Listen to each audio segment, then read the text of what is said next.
জুলাই গণ অভ্যুত্থানের মাধ্যমে সরকার পতনের পর নোবেলজয়ী ডক্টর মোহাম্মদ ইউনূসের নেতৃত্বে গঠিত হয় অন্তর্বর্তীকালীন সরকার। তারা দেশ পুনর্গঠনের লক্ষ্যে কাজ করে যাচ্ছে। এছাড়া কার্যক্রম বাস্তবায়ন করতে গঠন করা হয়েছে সংস্কার কমিশন। এবার ডক্টর ইউনূসকে আরও ৫ বছর ক্ষমতায় চেয়ে পাগলা মসজিদের দানবাক্সে চিঠি দিয়েছে বেনামি এক ব্যক্তি।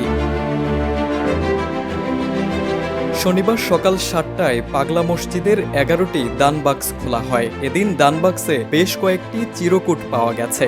সেখানে নাম পরিচয়হীন অজ্ঞাত সেই ব্যক্তির দেওয়া চিরকুটে লেখা ছিল, ডক্টর ইউনূস স্যারকে আরও ৫ বছর ক্ষমতায় চাই, সাধারণ জনগণ, আল্লাহ তুমি সহজ করে দাও, যা রীতিমতো সামাজিক যোগাযোগ মাধ্যম ফেসবুকে ভাইরাল হয়েছে। পাগলা মসজিদের দানবাক্সে টাকার সঙ্গে অনেকেই মনোবাসনা পূরণের জন্য চিঠি চিরকুট দিয়ে থাকেন।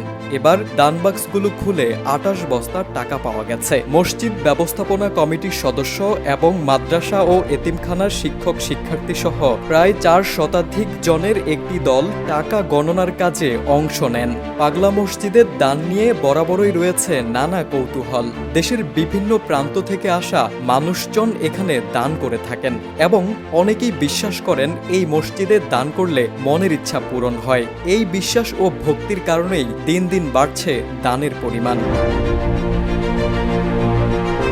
এদিন কিশোরগঞ্জের ঐতিহাসিক এ পাগলা মসজিদের টাকা গণনার কাজ দেখতে ভিড় জমায় স্থানীয় এলাকাবাসী সহ আগ্রহী মুসল্লিরা। এ সময় বিপুল সংখ্যক সেনাবাহিনী, পুলিশ, এপিপিএন ও আনসার সদস্যরা উপস্থিত ছিলেন। সচরাচর প্রতি ৩ থেকে ৪ মাস পর পর মসজিদের দানবাক্স খোলা হয় এবং প্রতিবারই বিপুল পরিমাণ অর্থ জমা দেখা যায়। এই ধারা বজায় থাকলে ভবিষ্যতে পাগলা মসজিদ দেশের অন্যতম দানবহুল ধর্মীয় প্রতিষ্ঠান হিসেবে আরও গুরুত্বপূর্ণ হয়ে উঠবে। তারেক আজিজ, সময়ের আলো।